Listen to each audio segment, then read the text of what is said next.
Assalamualaikum warahmatullahi wabarakatuh.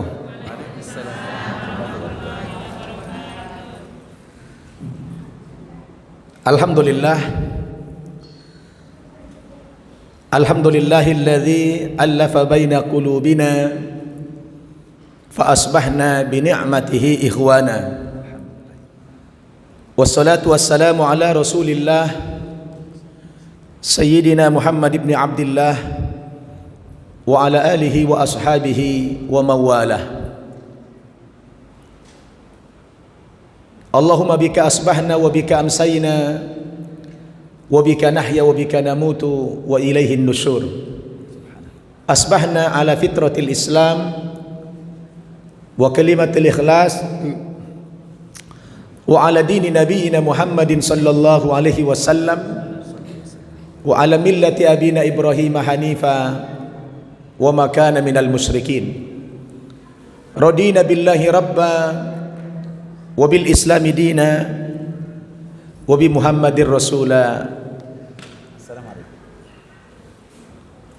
Amma ba'd. Qala Allah subhanahu wa ta'ala fil Qur'anil Karim, A'udzu billahi minasy syaithanir rajim. Innama kana qaulal mu'minin idza du'u ila Allahi wa rasulih liyahkuma bainahum ay yaqulu sami'na wa ata'na wa ulaika humul muflihun. Shadaqallahul azim. Yang saya hormati segenap pengurus Masjid Raya Jakarta Garden City, khususnya Ustadz Profianto,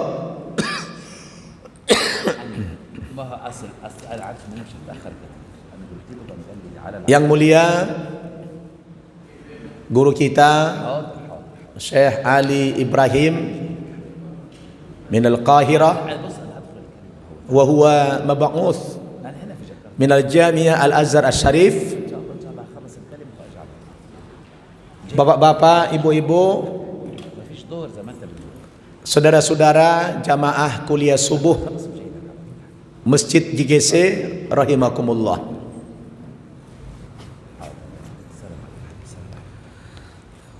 Kaifa asbahtum jami'an? Bagaimana kabar Bapak Ibu semuanya di pagi hari ini? Alhamdulillah. Hari ini agak beda dengan hari-hari yang lain. Hari ini saya membawa guru saya, Syekh Ali Ibrahim. Beliau adalah utusan Al-Azhar Asy-Syarif University yang ditugaskan mengajar di Indonesia selama 3 tahun, dan beliau sudah selesai masa tugasnya 3 tahun. Kemudian setahun yang lalu beliau kembali ke negerinya, ke Mesir. Namun sesampainya di negerinya berkumpul dengan istri dan anak-anaknya, malah beliau tidak betah di Mesir. Beliau tidak betah di Mesir, malah ingin kembali ke Indonesia. Katanya dia sudah cinta sama Indonesia, padahal istrinya di Mesir. Saya bilang, mau cari bini orang Indonesia enggak? Enggak, katanya. Cukup 1. Iya, saya bilang cukup 1. 1 di Mesir, 1 Jakarta. Tapi beliau enggak mau juga. Paham tuh? Ya, ana qultu lahum ba'da intaha muddatukum fi Indonesia antum raja'tum ila baladikum fi Misr wa sakantum munafaqat mungkin nisfu sana wa ba'da dzalik antum ta'ud ila Indonesia marra ukhra li ajli tuhibbu Indonesia sahih laisa li ajli imra'ah la ana qultu lahum ya'ni zawjatukum wahidah fi Misr wahidah fi Jakarta. Sah? Lah ya. Takbir wahidah. Alhamdulillah. Nah, jadi apa namanya? Beliau ini cinta sama Indonesia. Lalu dihubungilah Ustadz Adi Hidayat. Sebelum beliau kembali ke Mesir, beliau hubungi Ustadz Adi Hidayat. Saya pengen kembali ke Indonesia dan ingin mengajar di Indonesia. Tolong carikan saya tempat mengajar. Akhirnya Ustadz Adi Hidayat minta 2 hari di kampus beliau di Bekasi. Kemudian beliau minta ke saya lagi mengajar di pesantren kita di Bogor 2 hari, setiap Jumat dan Sabtu. Kalau Minggu beliau ke BSD. Nah ini tadi mau ngantar ke BSD, saya bilang mampir dulu ke Jakarta Utara, saya ngajar sebentar, antum nanti ngomonglah sebentar, saya bilang. Habis itu kita antarkan beliau ke BSD. Besok pagi Senin sampai Selasa di tempat Ustadz Adi Hidayat. Rabu Kamis beliau di Jagakarsa di Azhari juga. Baru Jumat Sabtu tempat saya. Jadi tempat saya itu selagi beliau ada, tidak boleh ada orang lain yang khutbah Jumat. Itu sudah jadwal beliau, jatah beliau untuk khutbah Jumat. Sudah 5 minggu berturut-turut beliau khutib berikut imam. Anak-anak santri kita luar biasa, yafrahun. Mereka bahagia sekali dengan kehadiran beliau karena kita memang pengantarannya bahasa Arab, bahasa Inggris. Jadi anak-anak santri kita itu senang. Ada native speaker, ada sahibul lughah, ada pemilik bahasa yang berbicara di hadapan mereka. Artinya lebih asli, betul? Nah, insya Allah senang nggak ibu-ibu kalau kita minta beliau menyampaikan, nanti saya terjemahkan. Wallahi haula yang yafrahun bihudurikum fi hadzal yawm al-mubarak. Masya Allah, barakallahu fikum. Taib, ana la urid ini atil fi hadzal barnamij nu'ti fursah lakum insyaallah kathira hawalai mungkin nisfu sa'ah. Utarjim insyaallah. والموضوع ممكن أهمية طلب العلم وأهمية أضحية إن شاء الله. Kita buka dulu dengan bacaan basmalah. Bismillahirrahmanirrahim. Jadi untuk ihtiraman lana wa ihtiraman lahu, insyaallah nu'ti fursah kabirah.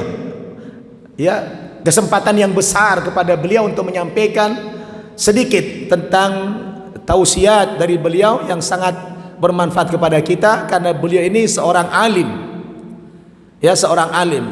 Sudahlah orang Arab, belajarnya bahasa Arab pula. Makin mantap. Ya, orang Arab belajar bahasa Arab dan beliau persis seperti Imam Syafi'i rahimahullah. Apa persisnya?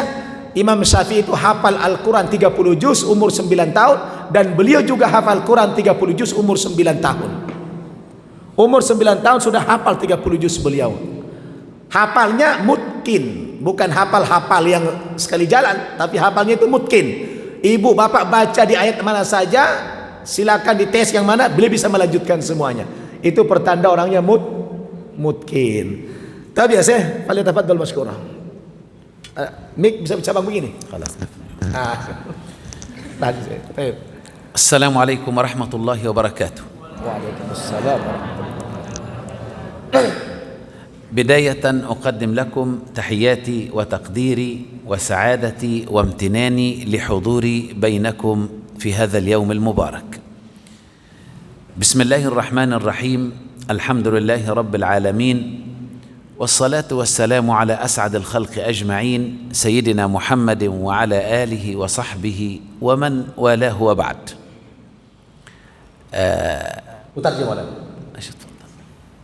Setelah beliau memberikan salam kepada Bapak Ibu, beliau mengatakan, pertama sekali izinkan saya menyampaikan rasa terima kasih saya, rasa syukur saya, rasa bahagia saya bisa hadir di tempat ini. Ini sebuah penghormatan kepada saya pribadi. Mudah-mudahan Allah Subhanahu wa taala memberikan balasan yang terbaik kepada kita semuanya. Amin ya rabbal alamin. بداية أعجبني كثيرا أخي في الله عندما بدأ هذا الاحتفال بقوله تعالى يرفع الله الذين آمنوا منكم والذين أوتوا العلم درجات. Saya sangat kagum ketika MC tadi mengawali pembukaan acara ini, beliau membacakan satu ayat dalam Al-Quran yaitu ayat yarfa'illahu alladhina amanu minkum walladzina utul ilma darajat. Saya merasa takjub dengan pembukaan ayat yang dibacakan oleh MC kita tadi. فهذه الآية من آيات القرآن الكريم التي تبين فضل العلم والعلماء وأن العلم يرفع من شأن صاحبه دائما.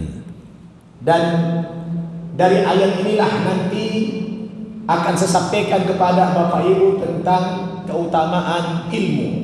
Karena memang ilmu itulah yang mengangkat derajat seseorang dibanding orang yang lain. وأيضا قال حديث النبي صلى الله عليه وسلم طلب العلم فريضة على كل مسلم.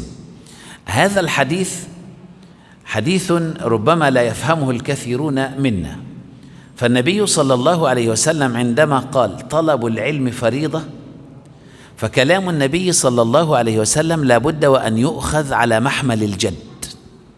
ولذلك لما قال النبي صلى الله عليه وسلم طلب العلم فريضة إذن يجب على كل مسلم ومسلمة في مشارق الأرض ومغاربها أن يجتهد في تحصيل العلم مثلما يجتهد في الصلاة والزكاة والحج وأركان الإسلام، لأن قول النبي هذا جعل العلم فرضا من الفروض كالصلاة والصيام والزكاة والحج. Berkaitan dengan ayat tadi, itu ada kaitannya dengan hadis Nabi, Thalabul ilmi faridatun ala kulli muslimin wa muslimatin, bahwa menuntut ilmu itu hukumnya wajib baik bagi laki-laki yang muslim maupun bagi wanita yang muslimah. Tetapi sayang, kata beliau, sebagian besar kaum muslimin menganggap enteng terhadap persoalan hadis ini. Padahal kedudukan menuntut ilmu itu dalam Islam sama seperti kewajiban Bapak Ibu sholat. Sholat wajib tidak? Sholat wajib, puasa wajib, zakat wajib, haji wajib.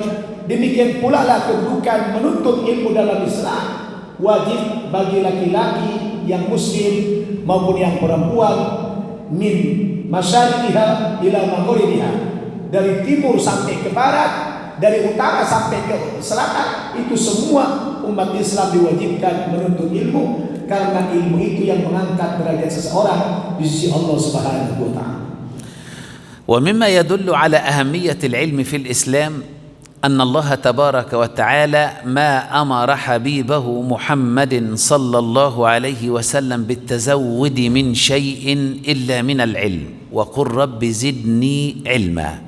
فدائما نحرص على زيادة العلم، ومهما تعلمنا ومهما حصلنا ومهما حققنا أمجادا في سبيل العلم وحصلنا على أعلى الشهادات من ليسانس أو بكالوريوس أو ماجستير أو دراسات عليا أو دكتوراه أو أستاذية إلى غير ذلك، فنحن لن نحصل من علم الله في الكون إلا القليل، لأن الله سبحانه وتعالى حكم على علم البشرية كلها بأنه علم قليل، وما أوتيتم من العلم إلا قليلا، فسبحان علام الغيوب. Dan di antara pentingnya kita menuntut ilmu itu, sampai-sampai nabinya, rasulnya diajari kalau untuk berdoa, doanya apa? Rabbi zidni ilma. Kalau meminta itu bukan minta anak yang banyak, bukan minta rezeki yang banyak, bukan minta apa lagi, kendaraan yang banyak, tapi doa Nabi itu Rabbi zidni ilma. Ya Allah, tambahkanlah kepadaku apa? Ilmu. Tambahkan kepadaku ilmu, bukan tambahkan harta. Ini adalah menunjukkan betapa pentingnya menuntut ilmu agama itu, ya, terutama ilmu agama. Dan beliau katakan tadi, Allah Subhanahu wa taala memberikan ilmu itu cuma sedikit sekali. Dari sekian banyak pengetahuan yang ada di muka bumi ini, yang Allah berikan kepada kita cuma secuil saja. Ada di antara kita yang sudah sampai titelnya kepada S1, marhala magister, S2, marhala doktor, ya, S3. Tapi itu semua baru diberikan sedikit oleh Allah Subhanahu wa taala dari ilmunya Allah. Wa ma utitum minal ilmi illa qalila. Profesor pun kalian ya, ilmu kalian itu masih sedikit, maka selalulah Nabi berdoa, Rabbi zidni ilma, ya Allah tambahkan ilmu kepada aku. والدليل على أن علمنا قليل جدا مهما كانت هناك من تقنية وحضارات، ومهما كان هناك من تكنولوجيا وابتكارات كتقدم اليابان وتقدم أوروبا وتقدم ألمانيا وأمريكا وكل دول العالم من الصين وغيرها، إن هذا العلم بالنسبة لعلم الله قليل. لماذا؟ لأننا بهذا العلم ما زلنا فوق الأرض، ولن نستطيع بهذا العلم أن نخترق ولو سماء واحدة، لكن الله سبحانه وتعالى أرانا عجائب قدرته من 1400 سنة ويزيد مع الحبيب محمد صلى الله عليه وسلم. فقد اخترق النبي صلى الله عليه وسلم في ليلة الإسراء والمعراج السماوات العلى، ترك الأرض واخترق السماوات ووصل إلى سدرة المنتهى ووصل إلى كرسي العرش. هذا يدل على أن علمنا علم قاصر بالنسبة لعلم الله تعالى، وتحدى الله سبحانه وتعالى البشرية في هذا الأمر فقال: يا معشر الجن والإنس إن استطعتم أن تنفذوا من أقطار السماوات والأرض فانفذوا لا تنفذون إلا بسلطان، أي لن تستطيعوا أن تخترقوا ما قلت إلا بإرادتي أنا. Di antara dalil atau bukti bahwa ilmu yang Allah berikan kepada kita sangat sedikit sekali, sekalipun ada orang-orang barat lebih maju daripada kita, orang Amerika, orang Eropa, orang apalagi orang Jerman, orang Yaman atau Jepang, orang Cina, walaupun mereka lebih maju sedikit daripada kita, tapi tetap saja ilmu masih sedikit. Buktinya apa? Kita masih berada di atas bumi ini, belum keluar dari bumi, ya. Tapi Rasulullah punya pengalaman ketika Isra dan Mi'raj, beliau keluar dari bumi. Beliau keluar dari bumi, dia dinaikkan kemana? Ke langit yang pertama, sampai kepada langit yang ketujuh, sampai kepada Sidratul Muntaha, ya. Ini menggambarkan juga betapa bolehnya, bahkan pentingnya kita menuntut ilmu di luar daripada ilmu bumi ini. Sebagaimana dalam ayat tadi, ya ma'syarul jinni wal ins in istata'tum an tanfudu min aqtaris samawati wal ard fanfudu la tanfuduna illa bisultan. Wahai masyarakat jin dan manusia, kalau kamu merasa sanggup untuk menembus petala langit dan bumi, silakan kamu tembus, tapi kamu tidak akan mampu menembusnya kecuali dengan ilmunya Allah Subhanahu wa taala. Oleh karena itu, kalau ingin kita mulia, ingin tinggi derajat kita, bersama apa, Bu? Pak? Bersama ilmu pengetahuan. Ilmu yang sedikit saja diberikan Allah sudah bisa menembus petala langit, apalagi kalau diberikan banyak. Allahu akbar. يجب علينا كمسلمين أن نعي حقيقة هذا الأمر الخطير، وأن نعلم أن ديننا الإسلامي دين علم ودين حضارة ودين رقي، ويجب علينا أن نشرف ونفتخر بانتسابنا لهذا العلم وأننا مسلمين، لأن الإسلام نعمة الكبرى. اليوم أتممت عليكم نعمتي ورضيت لكم الإسلام دينا. هذا الأمر أمر خطير. لماذا؟ لأن أول آية نزلت من كتاب الله عز وجل في القرآن الكريم اقرأ، والقراءة أصل العلم، لا يمكن أن يكون هناك علم بغير قراءة. القراءة أساس الاطلاع، والقراءة أساس تحصيل الثقافات وتحصيل العلم وتوسيع مدارك العقل، فلا بد أن نقرأ، لأن النبي أمر بذلك، والأمر لرسول الله هو أمر لأمته إلى يوم القيامة. Yang paling mengkhawatirkan kita semua, betapa umat Islam ini belakangan mengentengkan ilmu. Padahal kita tahu ilmu itu, Islam ini adalah agama ilmu. Islam adalah agama ilmu, bukan agama taklid. Bukan agama taklid, bukan agama yang ikut-ikutan. Tapi Islam adalah agama ilmu. Itu sebabnya wahyu yang pertama kali diturunkan oleh Allah adalah Iqra, baca. Ya. Karena Islam itu adalah agama ilmu tadi, agama sumber peradaban, sumber pengetahuan. Maka itu yang paling mengkhawatirkan sekarang, umat Islam itu adalah anggap enteng kepada ilmu agama. Terutama bagaimana kita bersikap ikra, membaca. Ada dua yang kita baca. Pertama yang kita baca adalah ayat-ayat yang tertulis ini, Al-Quran kita baca. Yang kedua ayat kauniyah, alam ini kita baca juga, ya. Kita bisa membaca alam ini dan harus bisa membaca Al-Quran. Kenapa? Karena Al-Quran sumber ilmu, Al-Quran sumber peradaban. بل إننا يجب أن نعرف أن الله سبحانه وتعالى رفع من قيمة العلم والعلماء، ولذلك الرسول صلى الله عليه وسلم يقول في حق طالب العلم: من خرج من بيته في طلب العلم فهو في سبيل الله حتى يرجع. هذا حديث رواه الإمام الترمذي رضي الله عنه وأرضاه: من خرج في طلب العلم فهو في سبيل الله. معنى هذا الحديث أن أي إنسان كبيرا أو صغيرا، معلما أو طالبا، أستاذا أو دكتورا أو مهندسا، كل منا عندما يخرج لطلب العلم من بيته، لأن النبي لم يحدد سنا، قال: من خرج في طلب العلم، من خرج ليدرس العلم، من خرج ليتلقى العلم، من خرج حتى ولو كان العامل الذي يسعى لتنظيف مكان العلم، حتى كل من يساعد في نشر العلم، أي إنسان خرج في طلب العلم فهو في سبيل الله. ومعنى في سبيل الله أي هو مجاهد في سبيل الله، وإن مات شهيدا يرفع الله قدره مع النبيين والصديقين والشهداء والصالحين. وهذا كله دليل على فضل العلم وكرمه عند الله سبحانه وتعالى.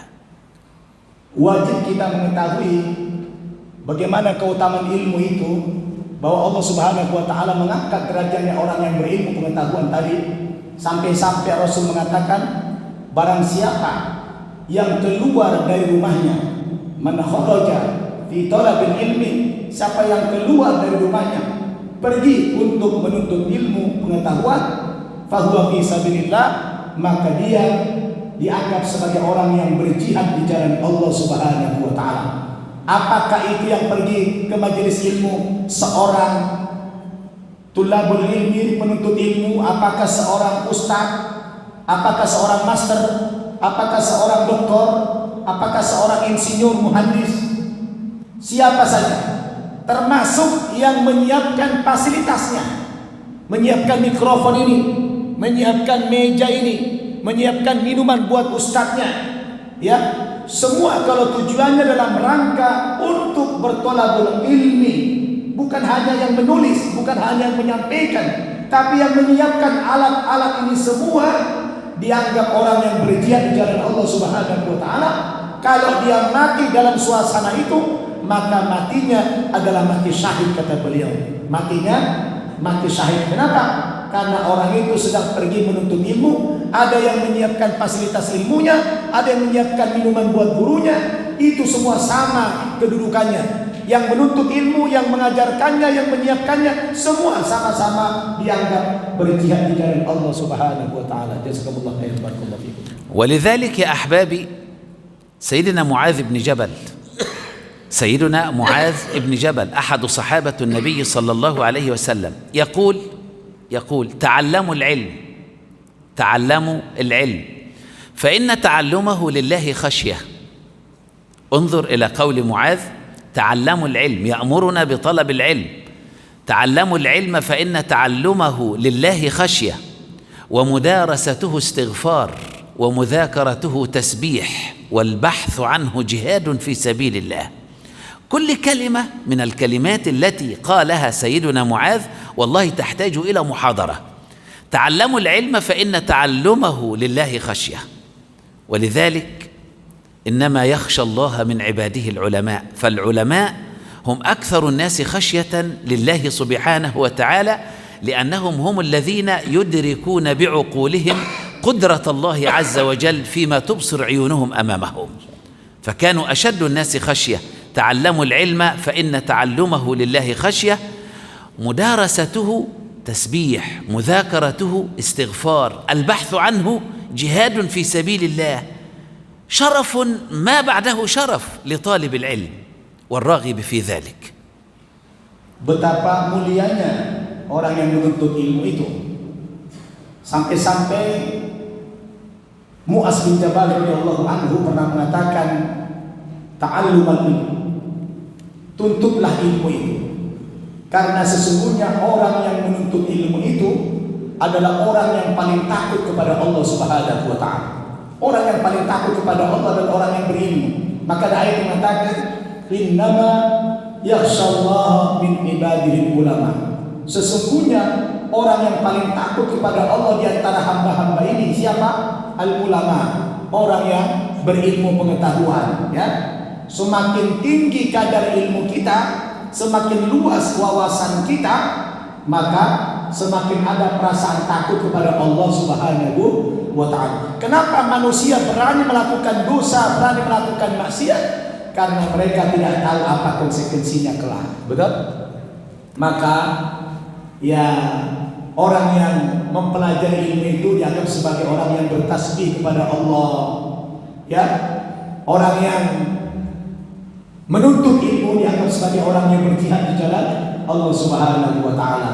Maka berbahagialah Bapak Ibu di hari yang libur semacam ini. Bahkan ini adalah long weekend, ya. 4 hari kita libur, tapi di saat yang seperti ini masih ada meluangkan waktu untuk belajar ilmu. Ini sebagai bukti Bapak Ibu adalah orang yang sangat takut kepada Allah Subhanahu wa taala. Hada dalil annahu khasyata lillah. Masyaallah. مهما حصلنا على أعلى الدرجات والأوسمة العلمية لا تغتر ولا تتكبر ولا تتعالى على خلق الله بعلمك، لأنه إن العلم إنما أساسه التواضع، أساس العلم التواضع، لأنه يهذب الأخلاق ويجعلك صغيرا أمام قدرة الله عز وجل. فالعالم الحقيقي لا يتكبر أدبا، لأنك إن تكبرت بعلمك على خلق الله كان هناك تأديب من الله لك، كما حدث مع سيدنا موسى عليه السلام عندما خطب خطبة بليغة في بني إسرائيل زرفت منها العيون وخشعت لها القلوب واقشعرت منها الجلود. فجاء رجل من بني إسرائيل وقال يا موسى هل يوجد على وجه الأرض من هو أعلم منك؟ فسيدنا موسى نبي ورسول فقال لا، أجاب من نفسه لا. فأرسل الله سبحانه وتعالى جبريل وقال يا موسى تأدب، يوجد على وجه الأرض من هو أعلم منك. فقال أين هو يا رب؟ دلني عليه. فكانت رحلة موسى إلى الخضر، إلى الخضر العبد الصالح، نبي ورسول أراد الله أن يؤدبه ليتواضع، وذهب إلى الخضر ليتعلم منه. ويروي القرآن هذه القصة بإيجاز شديد، فوجد عبدا من عبادنا آتيناه رحمة من عندنا وعلمناه من لدنا علما. قال له موسى هل أتبعك على أن تعلمني مما علمت رشدا؟ قال إنك لن تستطيع معي صبرا، وكيف تصبر على ما لم تحط به خبرا؟ قال ستجدني إن شاء الله صابرا. انظر إلى قول الرسول والنبي موسى ولا أعصي لك أمرا. فينبغي إطاعة المعلم والخضوع للمعلم كما خضع موسى للخضر. ولا أعصي لك أمرا. Sejatinya orang yang menuntut ilmu agama itu kemudian dia menjadi seorang yang alim, seorang yang faqih, seorang yang berilmu pengetahuan, maka orang yang berilmu itu dia tidak sombong, tidak boleh takabur, tidak boleh merasa dia lebih hebat daripada yang lain, apalagi berlevel ustaz. Jadi kalau ada ustaz tidak tawadhu, merasa lebih pandai daripada yang lain, itu sudah masuk iblis di dalam hatinya. Betul?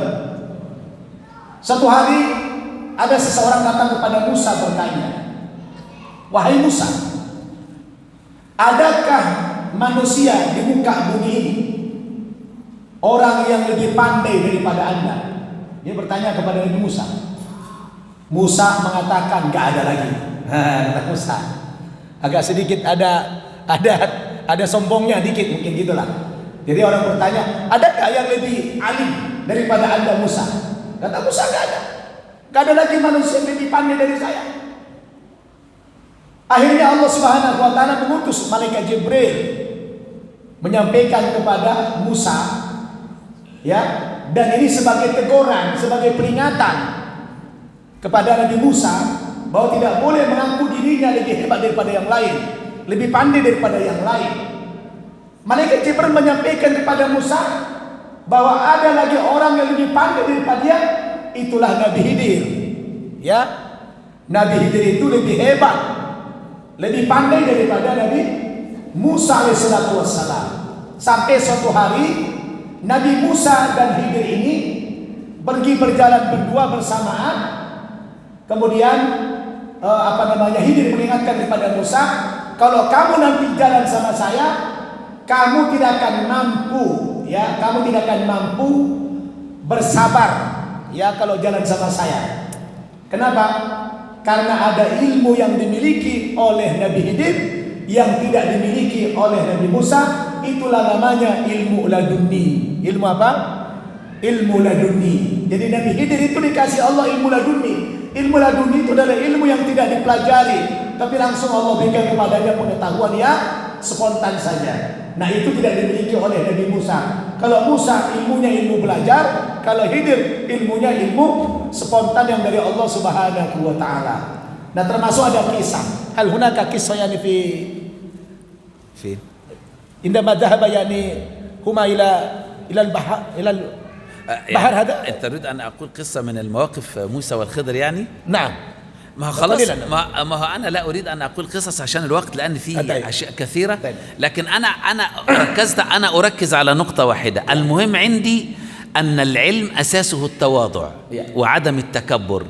لأن موسى عندما قال يعني لا يوجد على وجه الأرض من هو أعلم مني، فالله أرسل له تأديب على الفور وقال له اذهب إلى الخضر لتتعلم منه. فعلمك يا موسى علم دنيوي، أما علم الخضر علم رباني. ما شاء الله.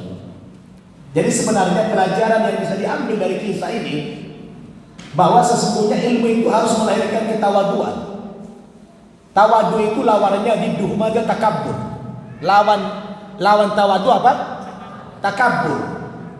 Bahwa Allah ingin memberikan pelajaran kepada Musa, jangan menganggap dirinya lebih hebat daripada yang lain, bahwa ada lagi manusia yang lebih pandai daripada Musa, itulah Khidir, ya. Inilah bahwa di atas langit itu masih ada langit, kan gitu. Maka kita tidak boleh sombong, siapapun kita, apapun jabatan kita, tidak boleh cawe-cawe. Apa itu ada?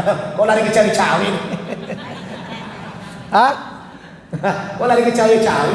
Gak boleh sombong. Nah, beliau mengatakan tadi, saya tidak ingin memperpanjang ini karena waktunya sempit. Mungkin beliau atur yang takallam yani al-mawdu' akhar mungkin pada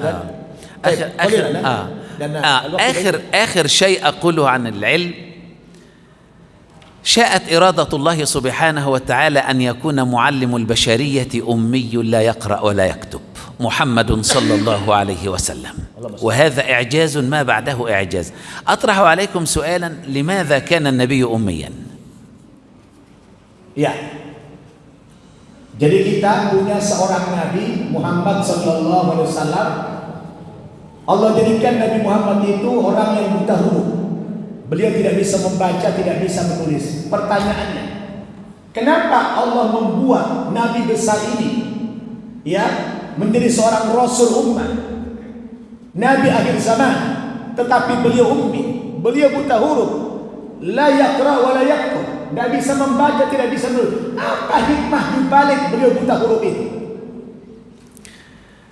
كان النبي صلى الله عليه وسلم أميا لحكمة أرادها الله سبحانه وتعالى، لأن النبي صلى الله عليه وسلم لو كان بارعا في العلم والكتابة لقال المشركون وقال المؤرخون في زماننا هذا إن القرآن من تأليف محمد.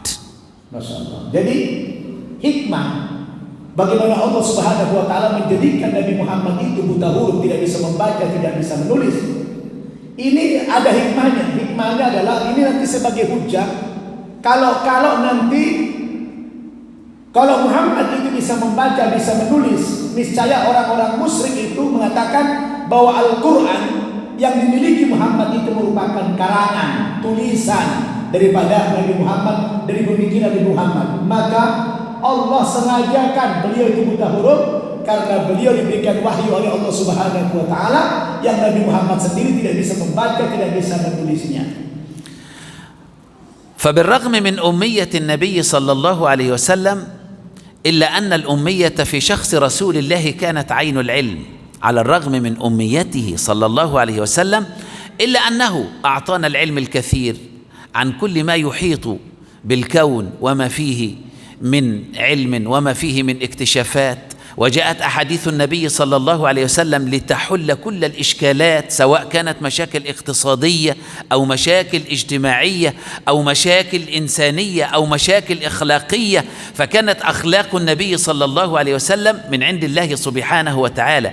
أدبني ربي فأحسن تأديبي. فالنبي صلى الله عليه وسلم أميته كانت عين العلم، كما كان الفقر في شخص رسول الله هو عين الغنى، لأن النبي صلى الله عليه وسلم على الرغم من فقره لم يسأل أحد من أهل الدنيا شيئا، فكان لا يسأل إلا الله ولا يستعين إلا بالله. Yang menarik adalah di satu sisi Nabi Muhammad itu adalah seorang yang buta huruf, orang yang buta huruf. Sebagaimana kita tahu, orang yang buta huruf itu di mana-mana kan bodoh, betul nggak? Orang kalau sudah buta huruf tidak bisa membaca, tidak bisa menulis, pasti bodoh, betul nggak? Tapi di sisi lain, Nabi Muhammad itu adalah ainul ilm. Wow, kalau sudah ainul ilm itu berarti sudah gudangnya ilmu. Nah, di satu sisi dia orang yang buta huruf, berarti bukan bodoh. Biasanya kalau orang buta huruf itu bodoh, jahil, benar nggak? Tapi Nabi Muhammad itu buta huruf tapi waduh, gudangnya ilmu. Kenapa?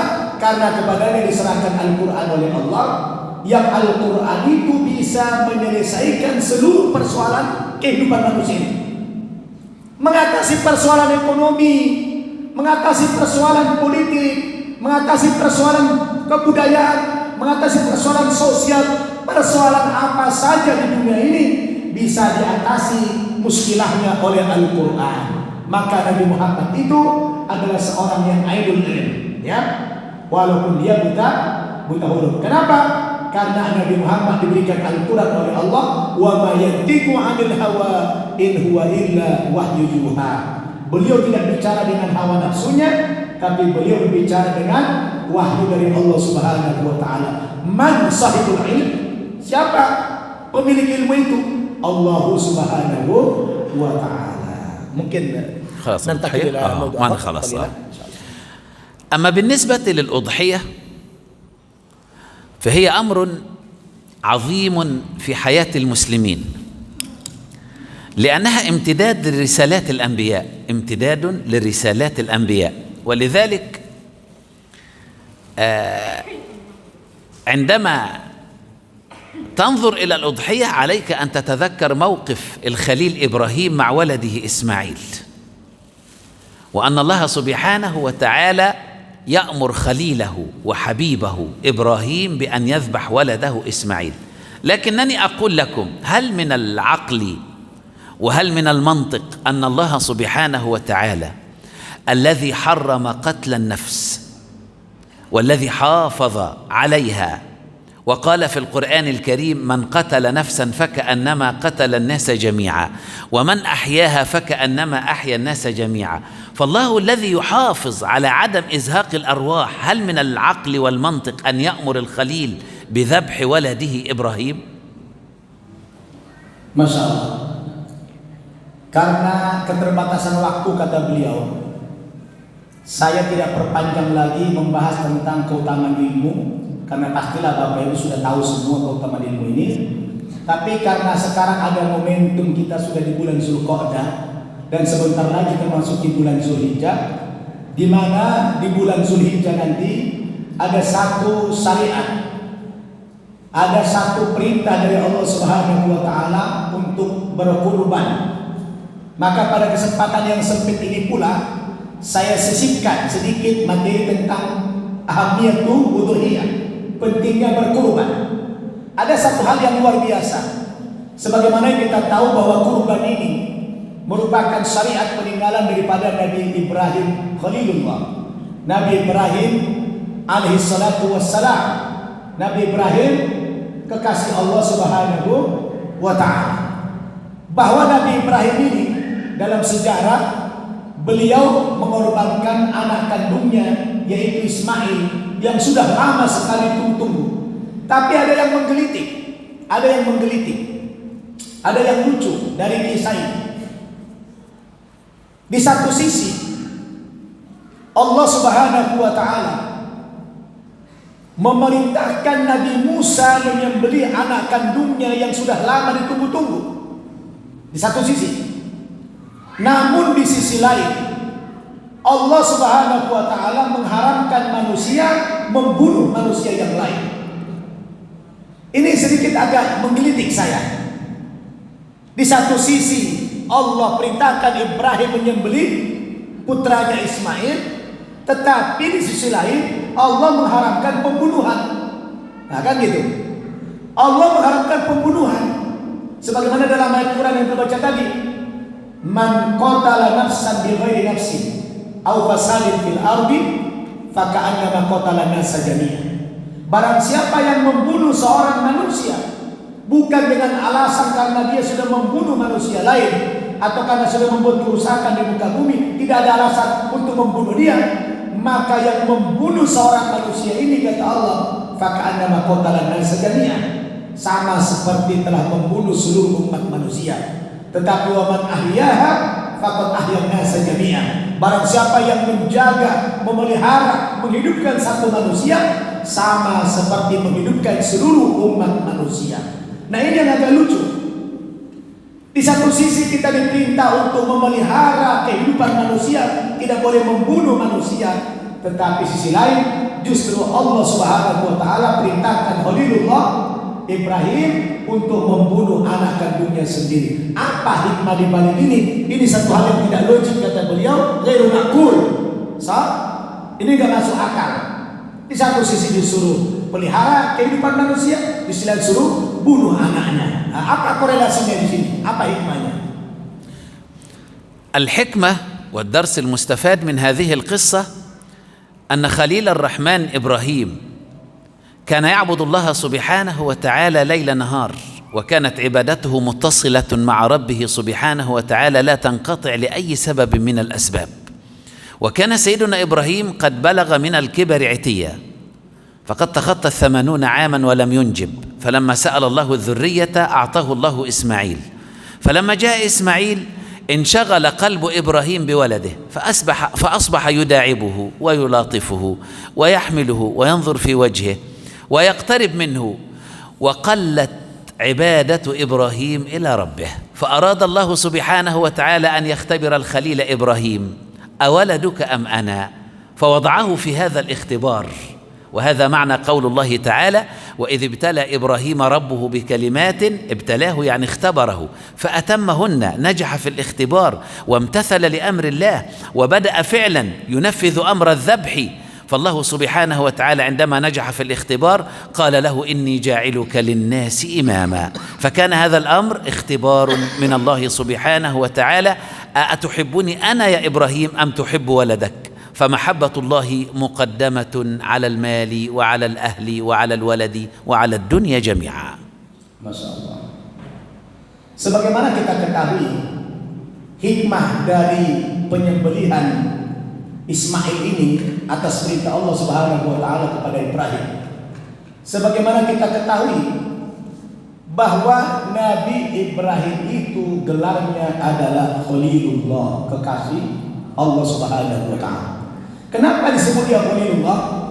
Karena huwa ya'budunallaha lailan wa naharan, kata dia. Karena Ibrahim itu seorang hamba yang senantiasa menyembah Allah, beribadah kepada Allah siang malam, siang malam, malam siang. Setiap saat, setiap waktu dia apa? Batuk.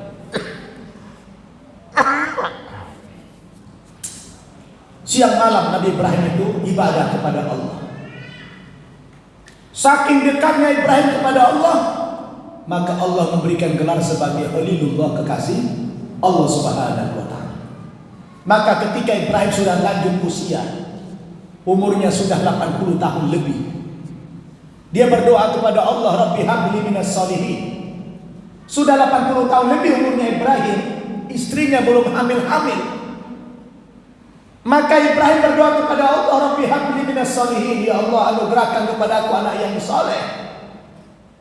Sarah itu sadar kalau Sarah itu tidak bisa hamil, maka Sarah perintahkan kepada Ibrahim menikahi pembantunya dari Mesir, dari kampung beliau, yaitu Hajar, untuk dinikahi oleh Ibrahim.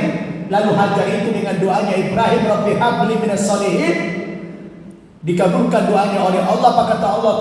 Fabasyarnahu bigulamin halim. Allah berikan kabar gembira kepada Ibrahim dengan kelahiran anaknya Ismail. Nah, sebagaimana umumnya manusia, kalau ibu udah sekian belas tahun nikah belum dapat anak, tiba-tiba sebelum punya anak itu kan tahajudnya tidak pernah tinggal, duhanya tidak pernah tinggal, puasa sedikit tidak pernah tinggal, ibadahnya masya Allah.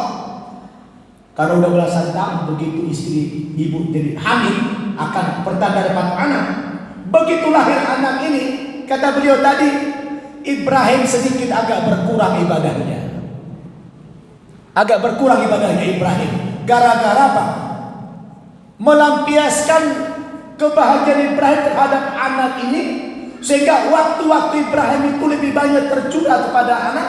Maka Allah menguji Ibrahim untuk menyembelih anaknya. Allah tanya, Ibrahim, kau pilih saya atau pilih anakmu? Kau lebih cinta kepada saya atau cinta kepada anakmu? Nah, ini ujian kepada Ibrahim. Karena waktu sebelum ada anak dia salah, ya bu. Saya nggak tahu orang JGC juga begitu kan? Kalau belum ada anak, wah dekatnya kepada Allah luar biasa. Puasa sekaligus nggak berhenti. Begitu lahir anak berubah dikit, ya kan? Wah, ke masjid udah telat-telat, benar nggak? Kenapa? Ngeliatin, ngurusin popok anak segala macam. Maka Ibrahim ditanya sama Allah, Ibrahim, kamu pilih siapa? Pilih saya, pilih anak. Dulu sebelum kau punya anak, begitu dekatnya kau siang malam ibadah kepada. Sekarang begitu kau punya anak, lupa, berkurang ibadahmu. Sekarang usul kau sembelih itu anak. Maka Allah katakan bahwa Nabi Ibrahim itu diuji oleh Allah Subhanahu wa taala dengan beberapa macam bentuk ujian, tetapi ternyata ujian itu sempurna dilaksanakan Ibrahim, tidak ada yang gagal.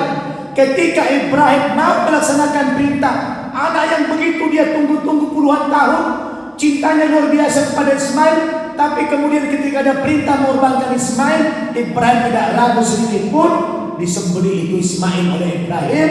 Maka ketika dia sukses menjalankan ujian ini, apa kata Allah? Inni ja'iluka linnasi imama. Kalau begitu Ibrahim, kau menjadikan sebagai pemimpin di muka bumi ini, engkau menjadi sayyidul abul anbiya wal mursalin. Engkau aku jadikan sebagai bapaknya para nabi dan para rasul. Engkau menjadi qudwah kepada para nabi dan para rasul, karena engkau sanggup mengorbankan anak kandungmu, bahwa engkau sudah sukses menghadapi cobaan ini dan engkau laksanakan fatah mahurnya, engkau tunaikan semua cobaan itu, engkau tunaikan semua perintah itu, maka engkau telah sukses menjalankannya. Maka ini ja'iluka linnasi imama, sejak sekarang aku angkat engkau menjadi pemimpin bagi seluruh umat manusia. Engkau menjadi qudwah, menjadi uswah kepada seluruh umat manusia. Masya Allah. Wallahi wasi jiddan. Barakallahu fiik. Right.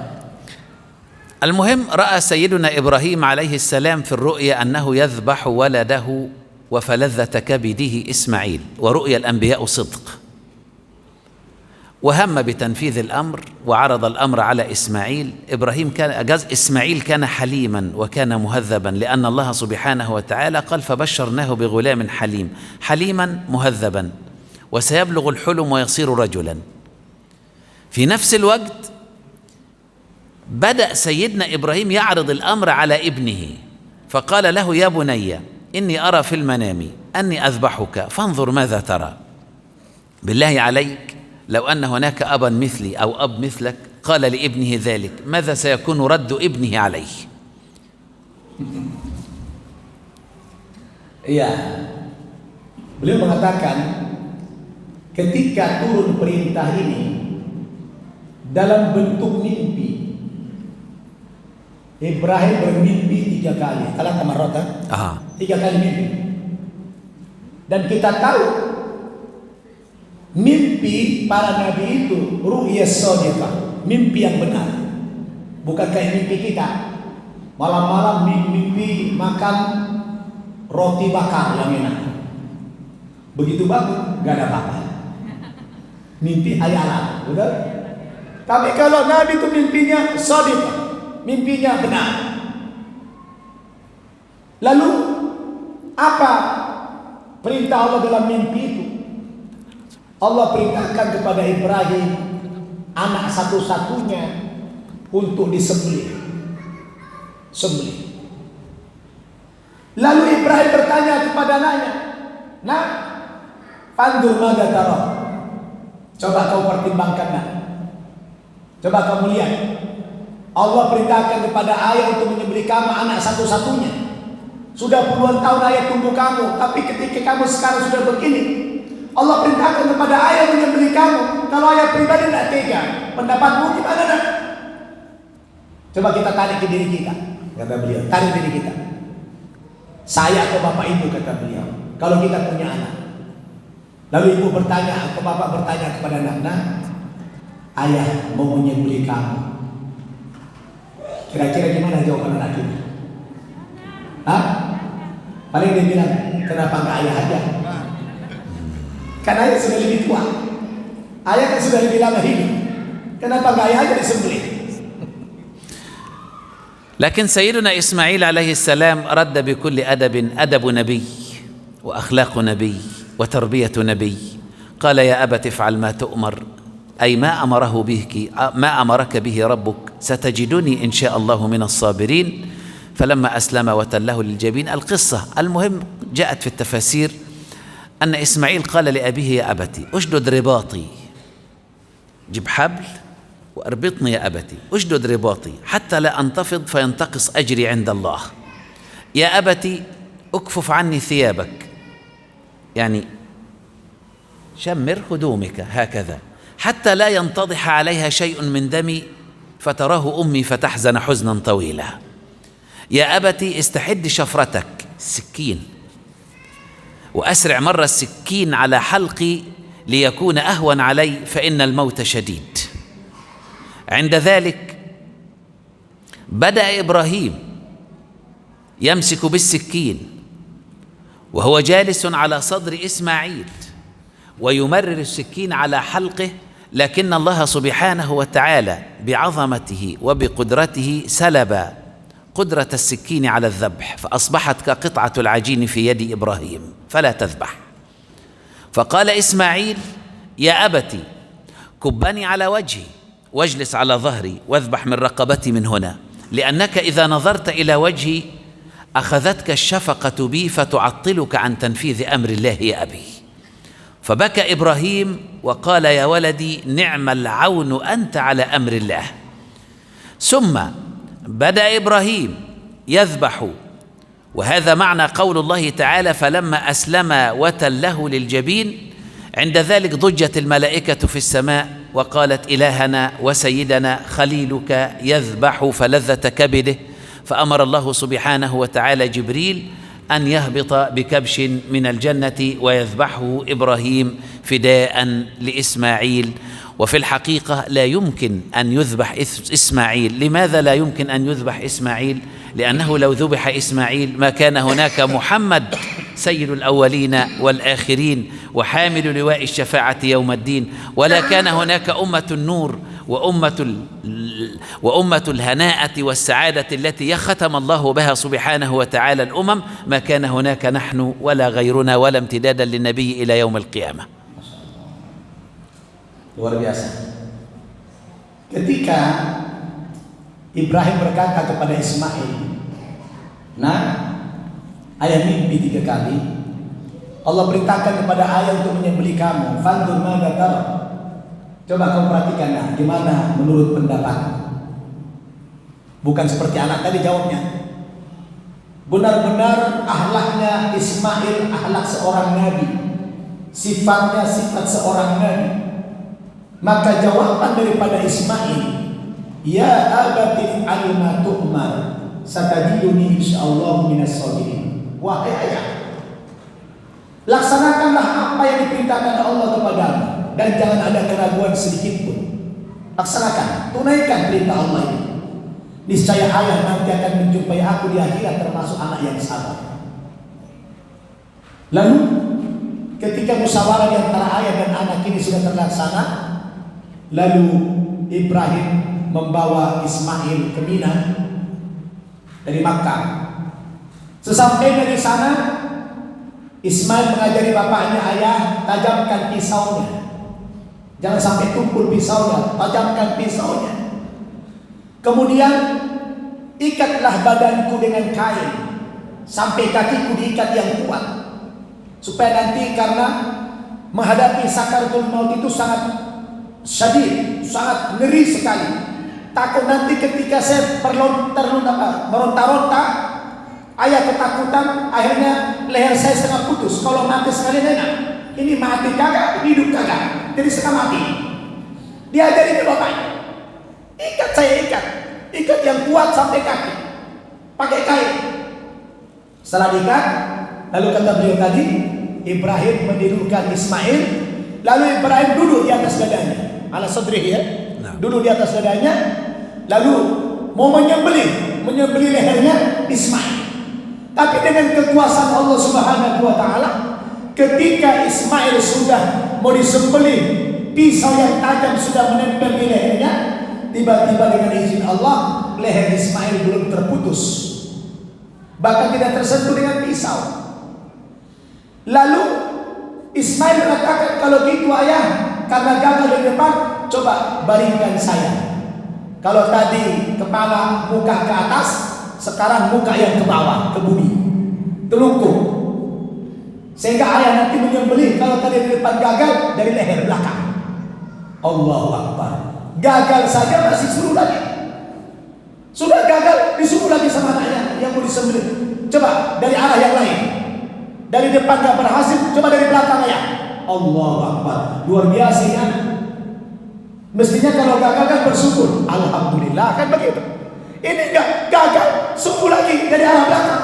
Baringkan saya ya, tajamkan pisau. Begitu Ibrahim mau menyembelih, malaikat Jibril lapor kepada Allah, ya Allah, hambamu Ibrahim itu sudah mau menyembelih putranya Ismail.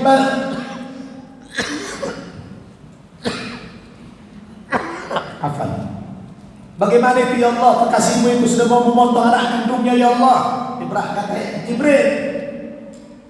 Akhirnya Allah Subhanahu wa taala memerintahkan kepada Jibril untuk membawa seekor kibas dari surga. Al-ghanam yani ata min al-jannah. كبش من الجنة. من الجنة. كبش من الجنة. مباشرة. ليس من الدنيا. لا. Allah Akbar. Jadi kambing kibas itu langsung datang dari surga di bawah Jibril. Maka ketika sudah dibaringkan tadi dari arah belakang, Bismillahirrahmanirrahim, juga hendak tersembelih itu Ismail, maka tiba-tiba muncul sebuah makhluk yang namanya kibas, dan kibas itulah yang kemudian tersembelih. Coba bayangkan kata beliau, andaikan saat itu Ismail benar-benar terbunuh, benar-benar tersembelih, lalu ini diabadikan oleh Allah Subhanahu wa taala menjadi syariat yang abadi diteruskan oleh Nabi Muhammad kepada umatnya. Kira-kira bagaimana Bapak Ibu? Apakah kita akan sanggup melaksanakan perintah ini? Kalau ini menjadi perintah abadi, anak disembelih oleh ayahnya, saya yakin kita semua bisa bubar beragama Islam. Ya, jangankan menyembelih anak, disuruh menyembelih kambing aja enggak. Gitu ya. Disuruh menyembelih kambing aja berat, apalagi menyembelih anak kandung sendiri. Allahu Akbar. كون الكبش من الجنة هذا تعظيم لشأن الأضحية وتشريف وتكريم لها. فالأضحية يا أحبابي باختصار هي نهج من نهج الأنبياء وقربى للمساكين والفقراء، وقال النبي صلى الله عليه وسلم: من كان قادرا على أن يضحي ولم يضحي فليعتزل مصلانا، أي ليس من المسلمين، لأنه لا بد من الإحساس بالفقراء والمساكين، لا بد من مساعدة المحتاجين، لأنها مغفرة للذنوب ومرضاة للرب سبحانه وتعالى. قال النبي صلى الله عليه وسلم لفاطمة: يا فاطمة قومي فاشهدي أضحيتك فإن ذنوبك تغفر عند أول قطرة من دمها. قالت: ألنا خاصة يا رسول الله؟ يعني هذا الأمر لنا بيت رسول الله فقط وأم لنا وللمسلمين أجمعين؟ قال: بل لنا وللمسلمين أجمعين. فالحمد لله رب العالمين، والحمد لله أولا وآخرا. اللهم انفعنا وارفعنا بالقرآن الذي رفعت مكانه وأيدت سلطانه، وقلت يا أعز من قائل سبحانه: فإذا قرأناه فاتبع قرآنه. نشهد يا ربنا أنه أحسن كتبك نظاما وأفصحها كلاما وأبينها حلالا وحراما، محكم البيان وظاهر البرهان ومحروس من الزيادة والنقصان. اللهم إن عبيدك بنو عبيدك بنو إماؤك، نواصينا بيدك، ماض فينا حكمك، عدل فينا قضاؤك. نسألك يا ربنا بكل اسم سميت به نفسك أو أنزلته في كتابك أو علمته أحدا من خلقك أو استأثرت به في علم الغيب عندك، أن تجعل القرآن الكريم ربيع قلوبنا ونور صدورنا وذهاب همومنا وغمومنا يا رب العالمين. اللهم إنا نسألك من الخير كله عاجله وآجله ما علمنا منه وما لم نعلم، ونعوذ بك من الشر كله عاجله وآجله ما علمنا منه وما لم نعلم، ونسألك الجنة وما قرب إليها من قول أو عمل، ونعوذ بك من النار وما قرب إليها من قول أو عمل، ونسألك من خير ما سألك منه عبدك ونبيك وحبيبك محمد وعبادك الصالحون، ونعوذ بك من شر ما استعاذ منه عبدك ونبيك وحبيبك محمد وعبادك الصالحون. اللهم ارحمنا فأنت بنا راحم، ولا تعذبنا فأنت علينا قادر، والطف بنا فيما جرت فيه المقادير، إنك على ما تشاء قدير. سبحان ربك رب العزة عما يصفون، وسلام على المرسلين، والحمد لله رب العالمين، والسلام عليكم ورحمة الله وبركاته. Waalaikumsalam, Masya Allah. Beliau tadi mengatakan bahwa hikmah daripada kurban ini ketika Fatimah binti Rasulullah sallallahu alaihi wasallam bertanya kepada bapaknya Rasulullah, ayah beliau, ya Rasulullah, apakah kurban ini hanya kepada kita dan keluarga saja? Kata Nabi, tidak. Kurban ini adalah untuk kita dan juga kepada seluruh umat Muhammad sallallahu alaihi wasallam. Nah, di antara fadilah daripada kurban ini adalah sebagai sarana mendekatkan diri antara orang yang kaya kepada yang miskin, dan menjadi sarana untuk mendekatkan diri kepada Allah Subhanahu wa taala dan juga untuk menggapai keridhaan dari Allah Subhanahu wa taala. Maka Rasul mengancam, barang siapa yang diberikan kelapangan rezeki tetapi tidak mau melaksanakan perintah berkurban ini, maka orang itu janganlah sekali-kali dekat ke tempat musholla kami, ke tempat salat kami, kata Rasulullah. Diancam. Artinya orang yang mampu tidak mau berkurban maka diusir dari rombongan Nabi, diusir dari tempat sholat Nabi. Artinya sama saja dia bukan orang Islam. Betul? Apakah kita mau seperti itu, Bapak Ibu? Oleh karena itu beliau sudah mendoakan tadi, mudah-mudahan Allah Subhanahu wa taala memberikan kelapangan rezeki kepada kita, sehingga nanti pada waktunya 4 hari berturut-turut kita punya kesempatan untuk berkurban. Dan yang kita kurbankan bukan anak kandung lagi, tapi yang kita kurbankan adalah harta yang sedikit yang paling kita cintai di jalan Allah Subhanahu wa taala. Dengan seekor kambing hanya sekitar 4 juta rupiah, kalau seekor sapi ada 25 juta, hanya segitulah yang kita kurbankan dari sekian banyak nikmat Allah berikan kepada kita. Masa kita tidak sanggup sementara kita menganggap sebagai umat Muhammad sallallahu alaihi wasallam. Barakallahu fikum, jazakallahu ala da'watikum ar-ra'i. Jika fihi su'al minal ummahat wa minal aba falyatafaddalu. Kalau ada pertanyaan daripada ibu dan bapak, dipersilakan langsung. Kepada saya langsung boleh, atau kepada beri pertanyaan boleh, baik yang berkaitan dengan ahamiyatul ilm, pentingnya ilmu, maupun kepada ahamiyatul udhiyah, pentingnya berkurban. Tafaddalu, silakan. Mau bertanya ibu-ibu atau bapak, silakan.